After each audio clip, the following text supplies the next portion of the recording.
Hello everyone, I'm film critic Piers Conran, and it's nice to virtually meet you all today.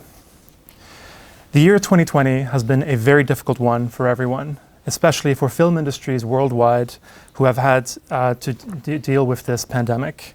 But the power and value of films still lives on, and among them, The Man Standing Next was able to meet audiences. The Man Standing Next is a film portraying the 40 days that lead up to the president's assassination by his second-in-command, the director of the KCIA, an event that happened in 1979. It was the highest-grossing film in Korea last year, and it is this year's official submission, a Korean submission, to the Best International Feature category of the Academy Awards. Today, it is our great pleasure to be talking with the director of The Man Standing Next, Woo Min-ho, and the lead actor, Lee Byung-hun, who played the role Kim Kyu-pyong, the director of the KCIA. Welcome, everyone, and please say hello to our audience. 네, 안녕하세요. 남사의 부장대 감독 우민호입니다. 네, 반갑습니다. Hello, I'm Byung-hun Lee, played Kim Kyu-pyong in this movie. And please let me also introduce Sharon Chae, who will be interpreting today. It's a great pleasure to have you today. Thank you. So let's start the interview. Now, why did this story of an assassination interest you so much? And why is it that you wanted to tell this story now? What is relevant about this story today? 굳이 2020년에 이 이야기를 왜 해야 되는지는 그렇게 깊게 생각해 본 적은 없고요. 제가 98년도에 이제 이게 원작이 있는 거고, 그 원작을 이제 접했을 때 워낙 11.6이라는 사건이 유명한 사건이라 이제 당시 제가 초등학생이었고 알고는 있었지만은 그 자세히는 몰랐거든요. 근데 그 원작을 통해서 이제 그 이제 충격적인 사건의 어떤 그런 디테일들을 이제 접하게 됐고, 당시에 그 사건이 왜 일어났는지, 불과 20일 전에 당시 중앙정보부장이 대통령을 위해서 파리에서 전직 중앙정보부장을 암살했는데, 불과 20일도 안 돼서 왜 또 대통령을 향해서 이제 총구를 겨눌 수밖에 없었는지, 그게 상당히 충격적이었고, 그때부터 이제 사실은 이 작품을 품에 간직하고 있다가, 선배님도 계시지만 내부자들 끝나고 나서 이제 판권을 구입하게 됐고, 그때부터 이제 차곡차곡 준비하다가 이제 지금 이제 작년 이제 1월 달에 개봉을 하게 된 거죠.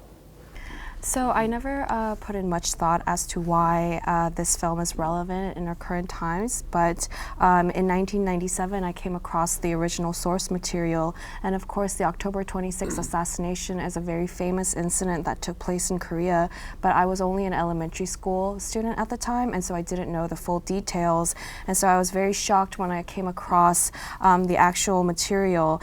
And the question that that occurred to me was, why did this KCIA director assassinate the president when only 20 days prior to that day he had the former chief of KCIA assassinated?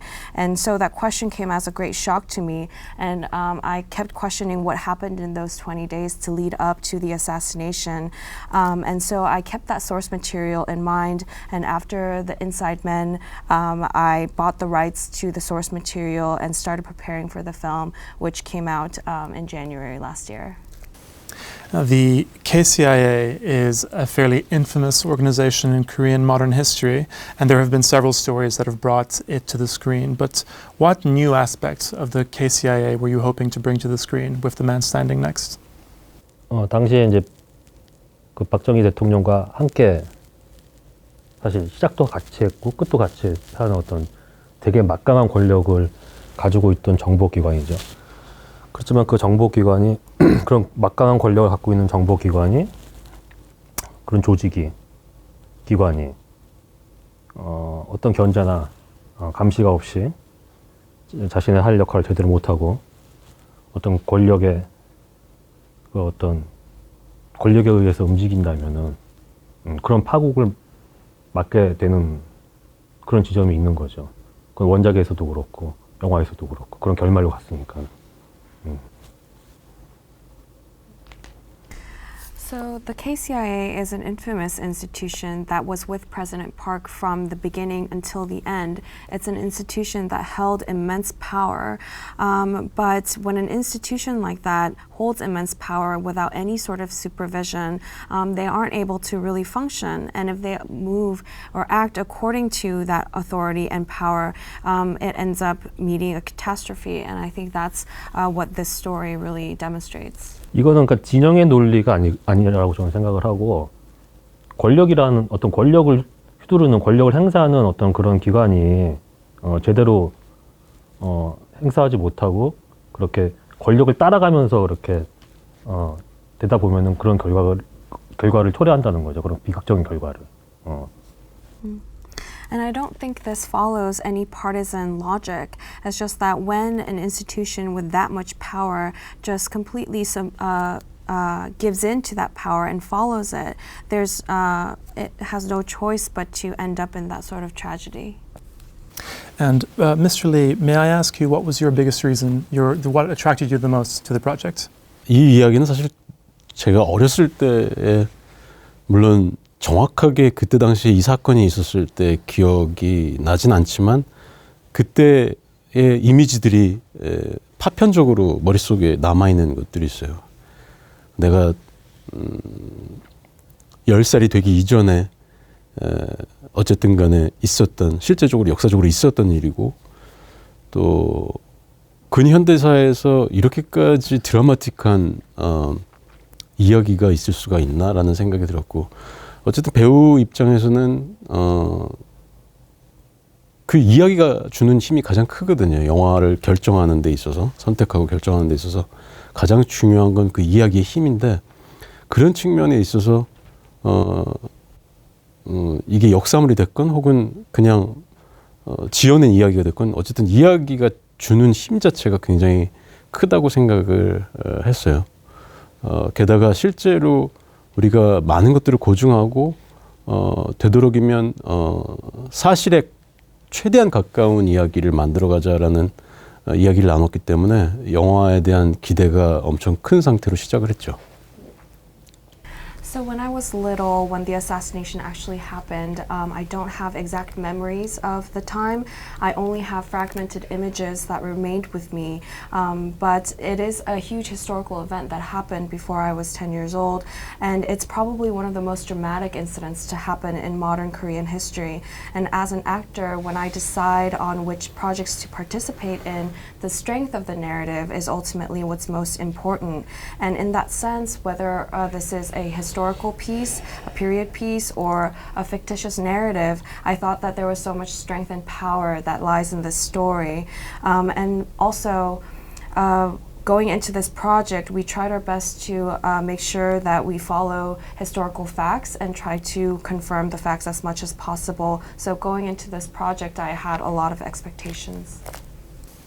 Now, Director Woo, this is, of course, your second time working with Lee Byung-hun after Inside Men. And why did you decide to reunite with him this time, and why did you think he was suitable to play this character?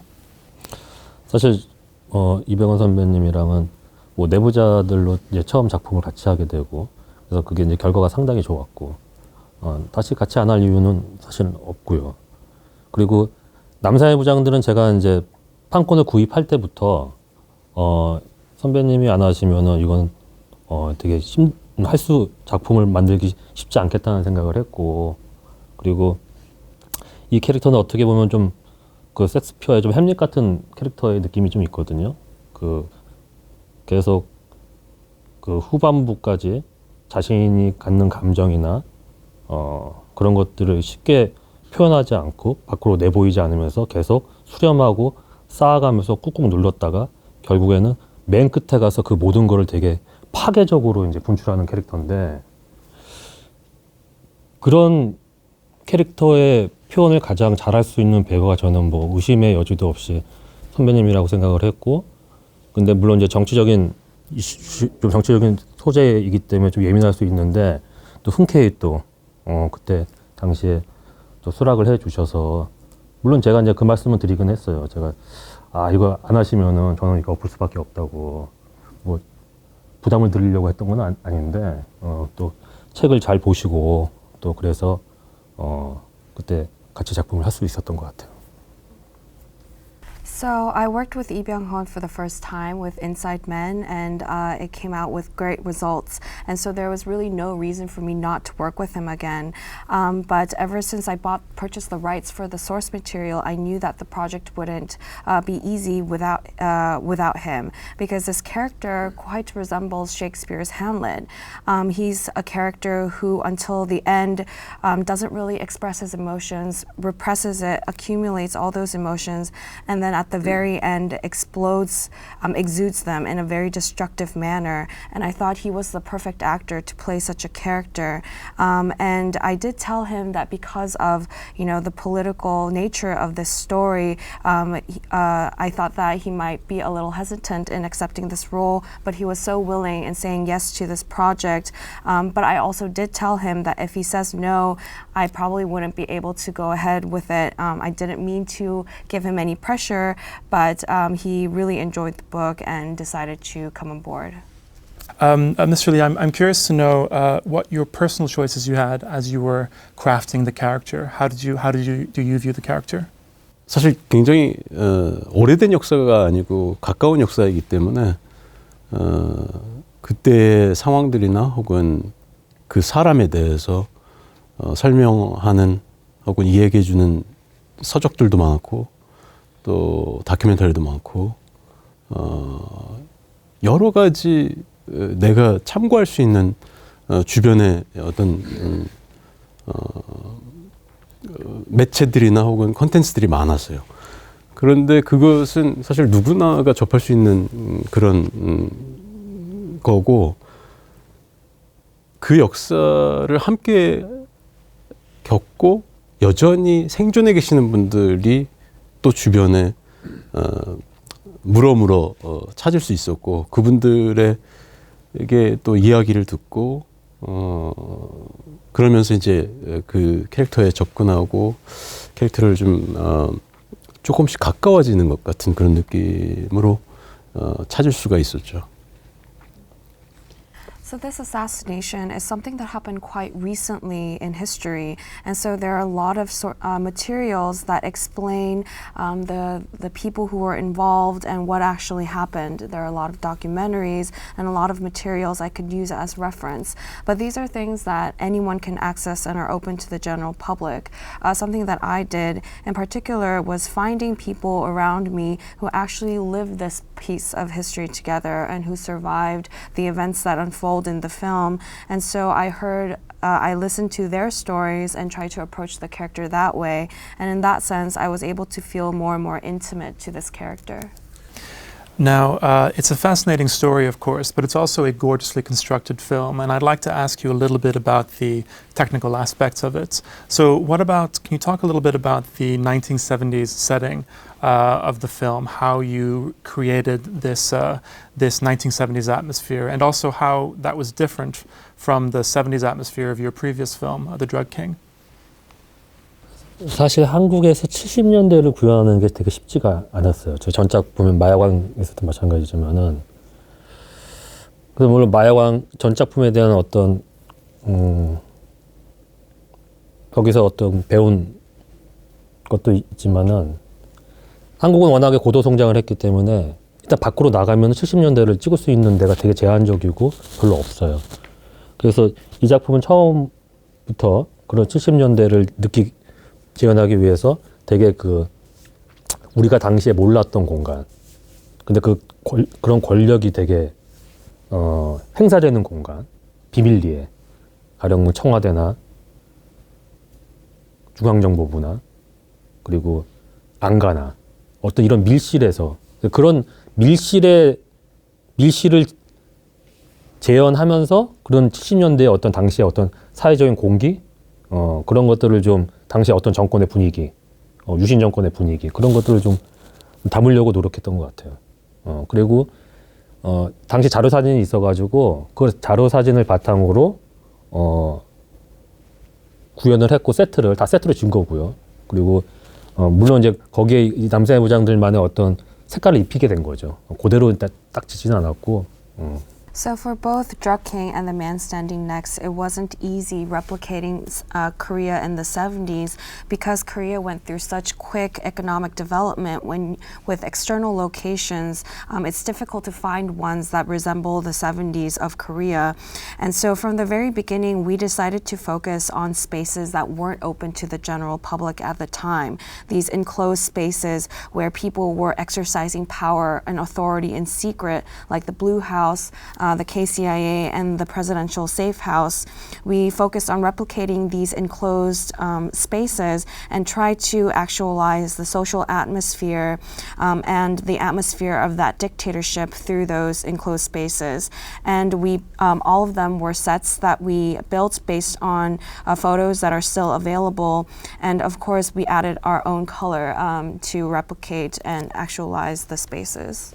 그리고 그 제가 기억하기로는 항상 그때 그 박정희 대통령의 그 사진, 초상 이런 게 되게 항상 기억이, 왜냐면 학교에서도 걸려져 있었고, 그래서 좀 가장 중요시 여겼던 게 그런 어떤 그런 분위기를 담기 위해서, 그런 공기를 담기 위해서 되게 인물의 미디움샷이 되게 중요했었어요, 저한테는. 그래서 사실은 235 비율을 포기하고 185 비율을 선택한 이유도 거기에 있고, 그리고 그 70년대 색깔을 되게 찾으려고 노력을 했던 것 같아요. 그래서 가급적이면 이제 같은 빨간색이라고 해도, 파란색이라고 해도 그런 원색적인 색깔들은 배제하고 어떤 70년대 되게 그런 어떤 뉴트럴한 색깔들을 되게 찾으려고 했던 것 같아요. And something that really remains in my memories are the portraits of Park Chung-hee, because these portraits were hung on the walls in schools and in a lot of places. And so in order to convey the atmosphere of the 70s, what I really prioritized were the medium shots of these characters. And that's why we chose the 1.85 ratio rather than the CinemaScope ratio. And also we paid a lot of attention to create the color palette of the 70s. We tried not to use prime colors and try to stick with neutral tones. Director Wu, I'm wondering about the crucial scene in the film, the assassination scene in the climax. I'd like to know a little bit about how you prepared for it. I know you spent quite a long time blocking it, I believe. And so what sort of artistic choices were there involved? And also, why did you choose to open the film with the assassination? So the rest of the story kind of is a flashback coming back up to that point. 일단 뒷질문부터 얘기를 하자면은 이 영화는 그러니까 아까도 초반에 말씀드렸던 것 같은데 왜 죽였냐는 거죠. 되게 Y가 되게 중요한 영화였거든요. 왜 그는 총을 쐈을까?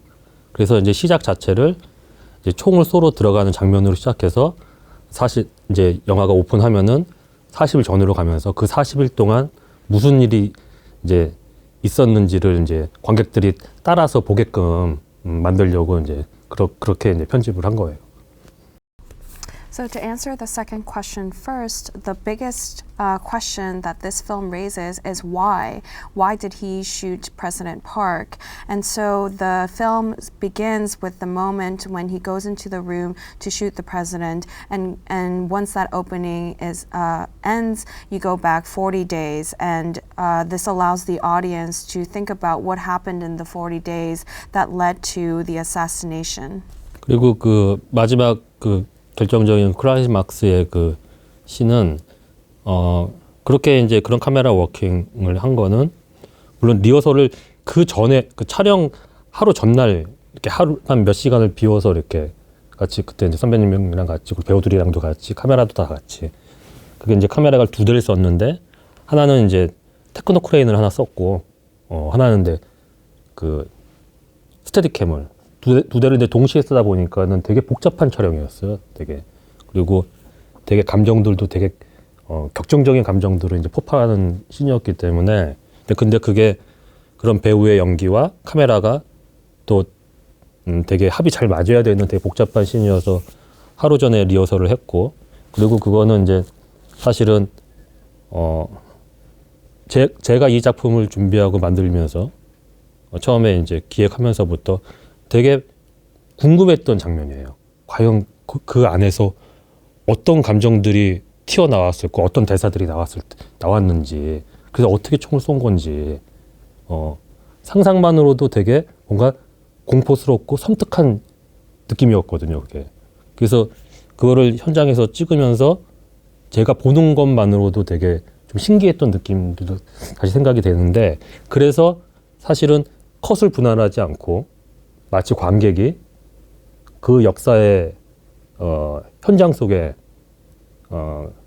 그 김규평 부장과 같이 목격할 수 있는 그런 느낌으로 이제 찍고 싶어서 이제 그렇게 이제 찍은 거고, 그거를 사실은 이렇게 6번을 끊어서 찍은 다음에 이제 CG로 다 붙인 거죠. 이렇게 한 테이크로 이렇게 한 컷으로 보일 수 있게끔. So with the last climax scene, we had very complicated camera movement when we were shooting it. So we actually spent the day before just rehearsing with the 2 cameras and the actors. In shooting that scene, we used a crane and a Steadicam, and because we had 2 cameras rolling at the same time, it was very complicated. And obviously, the scene involves a lot of intense emotions from the characters and actors. So it was very important that the performances and the camera, that they move in tune with one another, and that's why we spent the whole day rehearsing. And that scene was actually the scene that made me most curious while I was developing the story and preparing for production. I kept asking myself what kind of emotions would come out in this scene, what dialogue would happen, and how the man would shoot his gun towards the president. And just imagining that scene incited a lot of fear and gave me goosebumps. And so while shooting it on set, I remember feeling quite surprised and just amazed at watching it all happen. And that's why I didn't divide that scene into several shots. I wanted the audience to feel like they were following this character Kim Kyu-pyong in witnessing this historical incident, and that's why we stitched together around 6 takes with computer graphics to make it seem like it was all just one long take.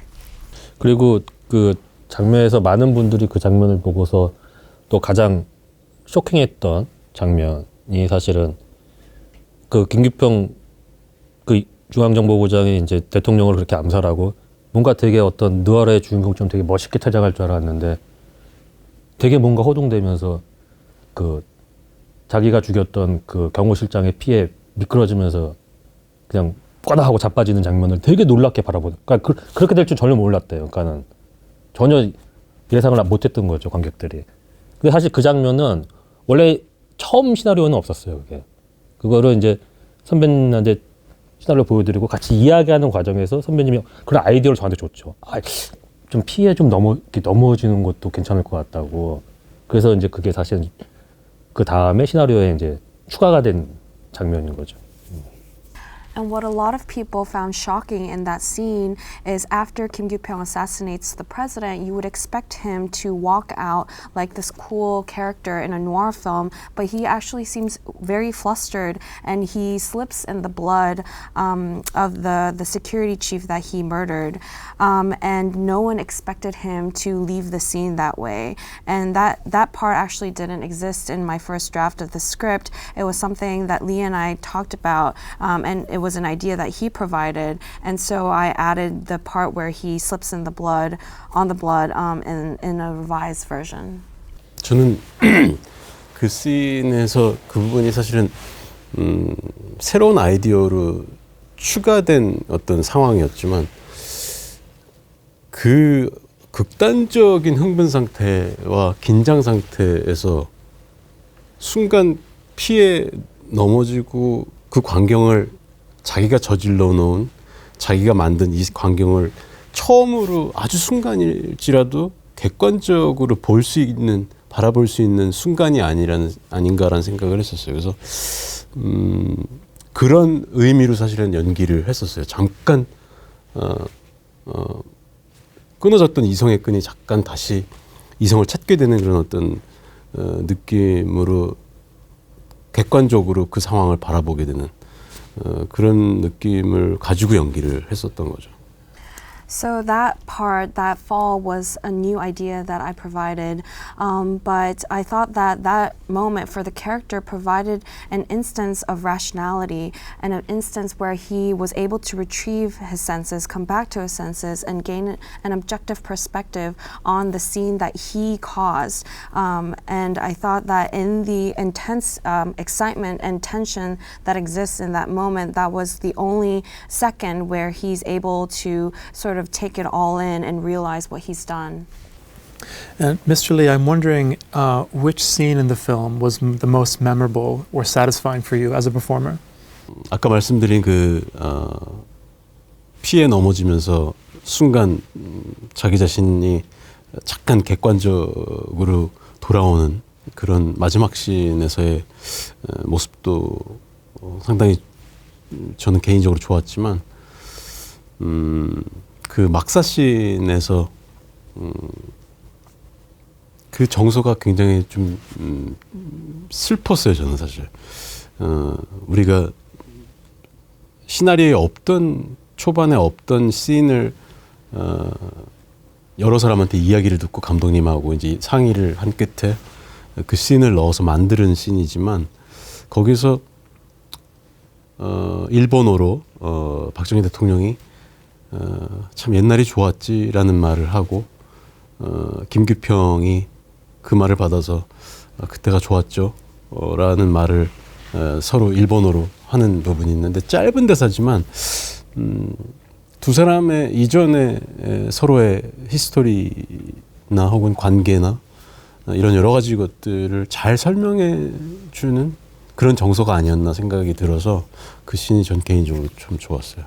So one scene that was quite satisfying for me was the climax scene that I mentioned earlier, where Kim slips on the blood, and for a moment, for a split second, he comes back to his senses and gains an objective perspective on what he has done. Another scene that I found really satisfying was the scene where they share the makgeolli and Sprite. I thought that the emotion that flows throughout that scene was quite sad. That part didn't exist in the early drafts of the script, and it was a scene that we added after hearing stories from acquaintances of Kim Jae-gyu, and a scene that we added later on.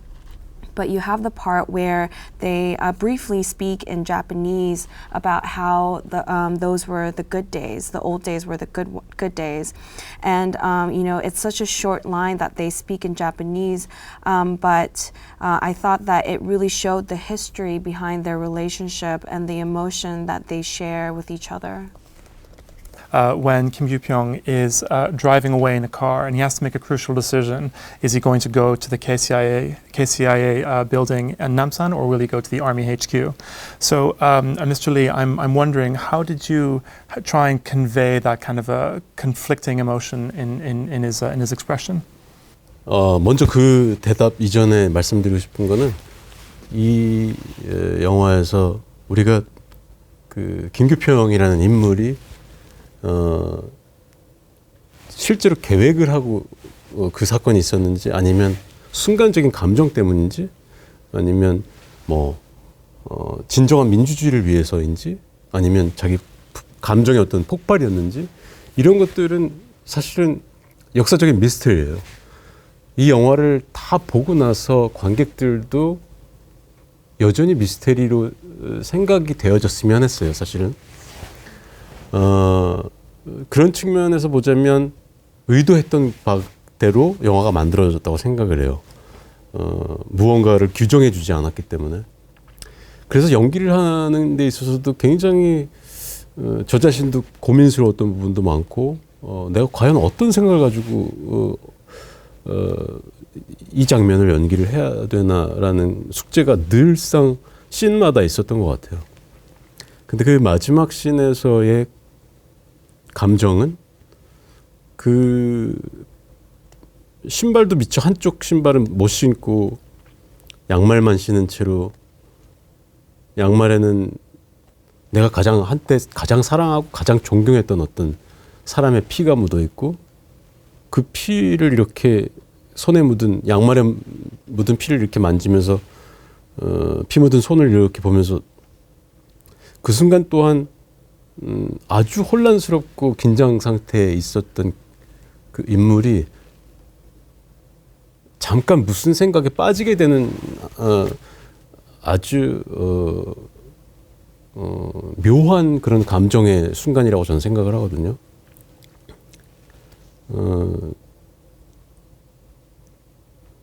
그리고 맨 마지막에 이제 카메라를 이렇게 멍하게 응시하는 그 감정은 아무것도 없는 그냥 무라고 생각했어요. 정말 영혼이 없는 것 같은 그런 감정이 관객들에게 전달됐으면 좋겠다고 생각을 했어요. 그리고 저 자신도 그런 감정을 가지려고 애를 쓰면서 연기를 했었고 상당히 그 씬을 찍으면서 감독님도 저도 굉장히 만족스러워했던 기억이 나요.